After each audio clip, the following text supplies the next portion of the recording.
Hey everybody, it is Dan once again from Deuce the Limit. I am joined today by my friend Sherry, and we are going to go through DMGP, Denmark's national final, which will be happening about a week from this video being filmed. So we are going to go through once again her top eight. I'll be plugging in my top eight as we go, and we will pick who we think will be the winner. Are you ready to do this, Sherry? Yes, very much so. All right, let's dive in.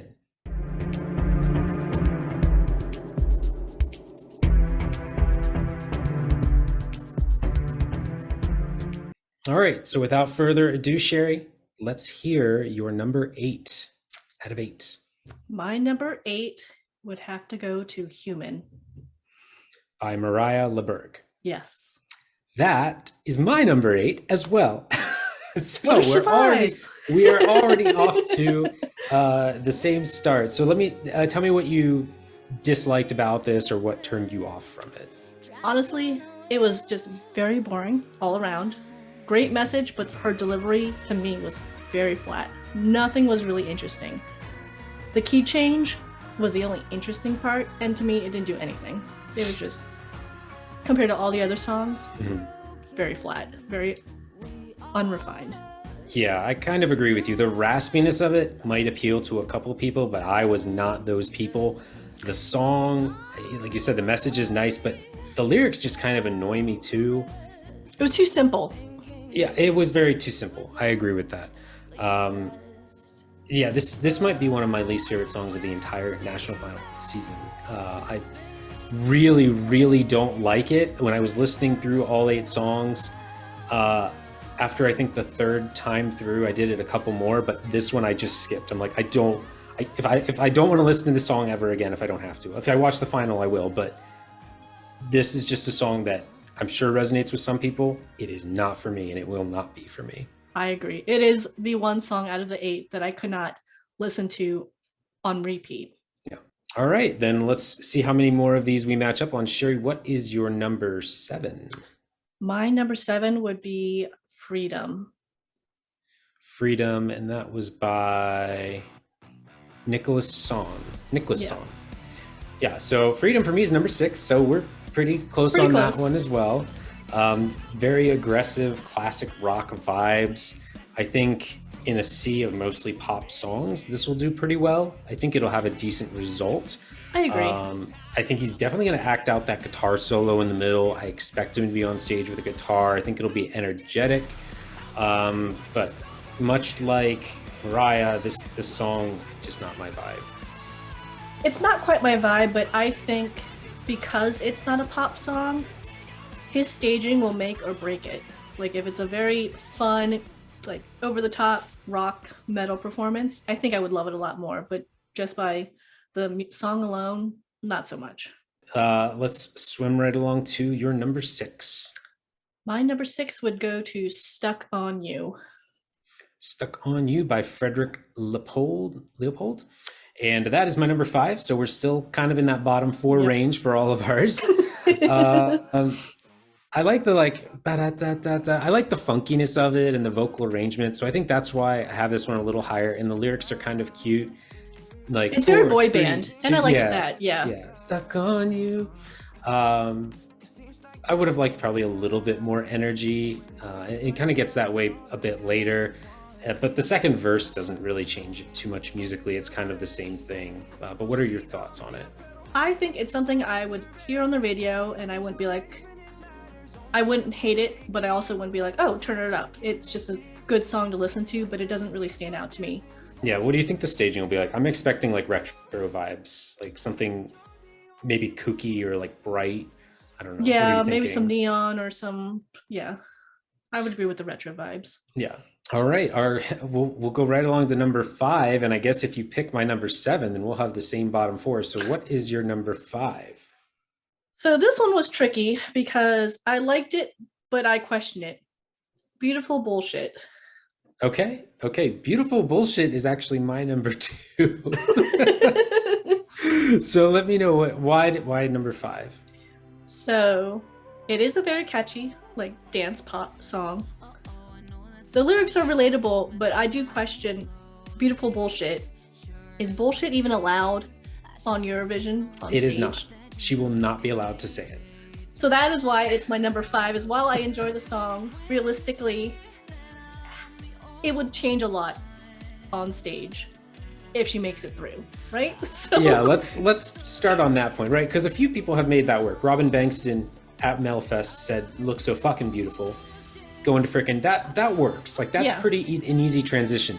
Like, what do you say? Beautiful bull sheet, like a bull wearing a sheet, bull slippers, beautiful toolsmith. Are we gonna have a hot guy with tools on stage? I mean, that could be fun. Beautiful wool myth, maybe a sheep from mythic times. Like, I don't know how you change it and how Yeah. you make it work. If it, But I feel that changes how the song will eventually flow. Because like Yeah. Beautiful Bullshit, it just rolls. But yeah, once you change it, that does change the vibe of the song. So that's why it's my number 5. yeah.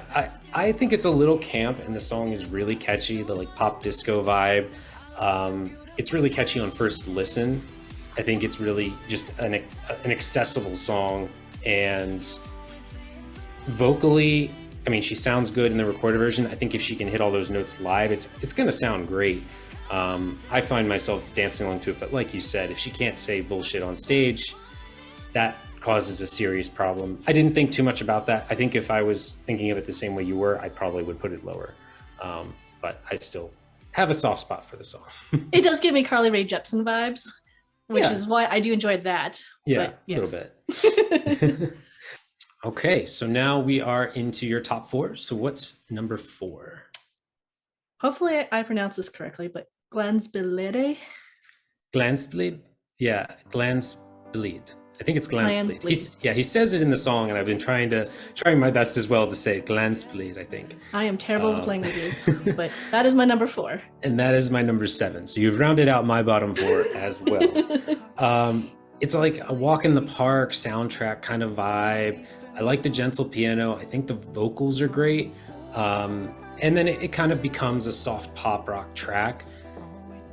It's all very nice, but nothing stands out for me in particular on this. Like, there's really nothing that pulls me in or is particularly interesting. But what were your thoughts on it?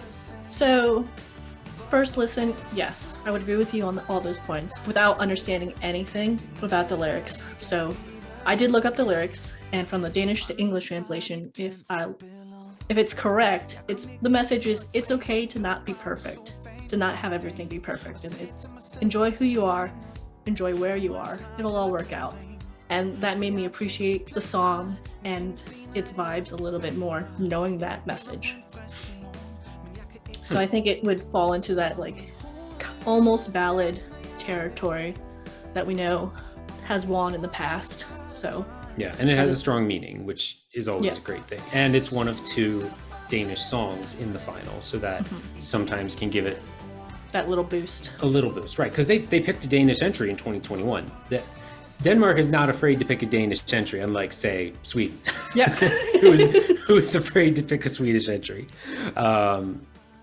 Yeah, I agree with you on all those points.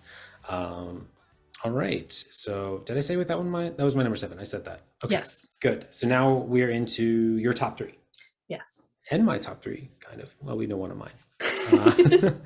We still have 2 songs we haven't talked about at all, or well, 3, but 2 of them haven't been in either of our top 3. So we're agreeing on at least 2 of these songs. So what is your number 3?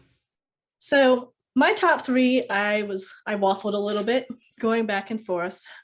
But right now, my number 3 is Gonna Marry Him. That is my number 3.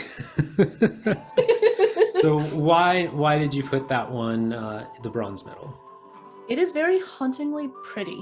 It's got that slight touch of folk that I like. It's not pure country, which I know some people are very turned off by, but it's got that very like moodiness to it, and just that slight bit of darkness I enjoyed in that song. And the key change actually fit that perfectly, which I find is refreshing, honestly. Yeah, that's Yeah. exactly what I had in my notes, is that little bit of folk country twang to it. It's still, I think I'd still classify it as a pop song, but it has those elements. And their vocals are really lovely. I also mentioned in my notes the key change, so we're very much on the same page with this one, putting it in the same position and really having the same notes about it. It's also, I think, one of the favorites. I think it might even be the favorite right now, and I can definitely see it winning. And I think if it goes to Eurovision, it would be a fringe qualifier based on how they stage it. Yeah. I think they could make it to the final, but it would be a tough sell. Yeah, I think staging will definitely either make it fall or boost it really high in this one. But you're right, the vocals are quite amazing. Yeah. So. All right. Final two. What is at number 2? Number 2 would be Breaking My Heart. Okay, that is my number 1. I love this track. I've been going back and forth on my number 1 and number 2. The indie pop vibes is my jam right now, so I really enjoy it. It's whimsical with that like little bit of wistfulness to just get those funky, and it heartstrings. just hits right away. Do you remember? And just goes right into it, and it stays fun the whole way. It'll be interesting to see if they do like a lot of the vocal effects live with Spain just this week. Quiero Arder, Agony. There's one portion of that song where they use the special effects on his voice, and because he's an insanely good singer, it worked. It looked really great. It sounded great. If they do the same thing for Riley, I think it's going to do really well. I think this is another one of the potential winners. I think it's like in the top 3 in the odds. And each chorus is a little bit different from the next. Some have kind of a full sounding music, and then the first one is like just very isolated. So there's a lot of different interesting ways that he's delivering the song. I think he's a TikTok. I think he's of TikTok fame from what I've read. So I don't know if music is his first career choice or That's fair. career. So again, he's going to have to deliver it live. And I think if he can, he's going to have a good chance of winning. But we've seen some instances in the past where TikTok artists go and perform these contests, and they're Blow just everybody else out the water. that, or they're just not musically trained enough to be able to compete with some of the other artists who, like I think I Was Gonna Marry Him. I think they're gonna sound great. I think they're gonna come out and they're gonna be very professional and really hit their marks. Riley is a wild card. We'll have to see if he'll be able to keep up. Yeah, I hope so. Yeah, I agree. It's one of my favorites. It's one I've added to my playlist that I'm going to be listening to. It is also on one of my a few of my Spotify playlists now. Well, that means there's only one left. So go ahead and say your number 1. My number 1 is Liege Lieher. Lieher. Once again, Soren. terrible with languages. Yeah, this is my number 4. Well, go ahead. This is your number 1. I'll let you take the floor first. It has those old school vibes. It's something like it would be something I would have listened to growing up, and it's got that nostalgia for me. I guess a relatable artist to the US would be Steven Sanchez, that like very old school, elegant, romantic vibes. That speaks to me a lot. Mm-hmm. And it's got that little bit of like jazzy melody that I've been really enjoying. So between that song and Breaking My Heart, those two are interchangeable depending on my mood. But right now, that's my number 1. Yeah, this is the one song that's very minimal out of all of them. All the rest feel like at one point or another they're very full, but this has that very gentle intro with the light bells and the guitar to complement his soft vocals. And you're kind of just gently swaying back and forth. Definitely agree with you on some of like a little bit of an older school vibe. So we'll see how they stage it. But yeah, like a lot of the other songs are so loud and just kind of full that the minimal aspect of this, I think this has another chance to win. I don't think it's very high in the odds, but I actually would put this as a dark horse. I think the elements are there that if a really emotional performance can be delivered with this song, it could be very special, and I think it could win. But we'll see. I think this field is very even. I think it's very difficult to predict a winner. I agree. I think every song has a couple elements that make you say, oh, well, that could get there, that could get there. But then in the reverse, it's like, well, this one has the word bullshit. They're not going to win. Well, this one is, a TikTok artist, and, how good is he going to be? Well, this one, you can kind of go back and forth. I know people call this like the mid of national finals where there's really no amazing entries. But I would also say there's only one bad. I was gonna say I would there's say there's no only really one song I really don't like, Yeah. and the rest I feel like when I watch this final, at least I'll find something I enjoy about each of them. I'm totally on board with everything you just said, for sure. All right. Well, odds be damned. Who do you think in 8 days, 8 days for us, 7 days for Europe, do you think will take the crown?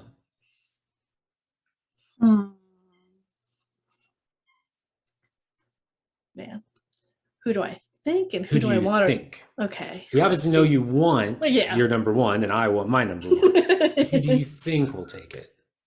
I think it's going to be Gonna Marry Him. I agree. I think Aisha is going to take it. I think that one is so far the most polished out of all the songs. And I think, short of really stuffing it up on stage, you know, their staging could be relatively simple and they could still very much nail it. Whereas, as we just discussed, some people really have to get that staging to be like that wow factor for them. Yeah. But I think that song has the best chance. I think it has a lot of flexibility. I think there's a lot of different ways you can stage it to where, as long as they get close to one of them, you know, I think they can get through, and then they can always polish it going into Eurovision, or even go a completely different direction and maybe it still works. So 100%. And then, you know, we saw a song not too far off from it that kind of had that little folkness, Sister for Iceland from last year. Yeah. No one had them as a qualifier. They made it to the final. They did great. Well, they did okay in the final, but they made it to the final, and that's what matters. So I think having a little bit of that folk can sometimes set you apart from some of the other entries at Eurovision. So it will definitely stand out in the sea of undoubtedly mostly pop. Yeah, absolutely. Whew. All right. Well, it'll be an interesting final, to say the least. Sherry, thank you again for joining me today. Thank you for having me. This was fun. Of course. So everyone, let me know in the comments down below. Are you going to be watching DMGP? There's a whole lot of other finals, I think, happening that day, or at least events. So are you going to tune in, or are you going to other things? I think San Remo, I think Italy might be the same day. So most people will probably be watching that, but I'll probably be jumping around as usual. Of course. All right. Anyway, till next time. Thanks again, Sherry. See you later. No problem. Bye.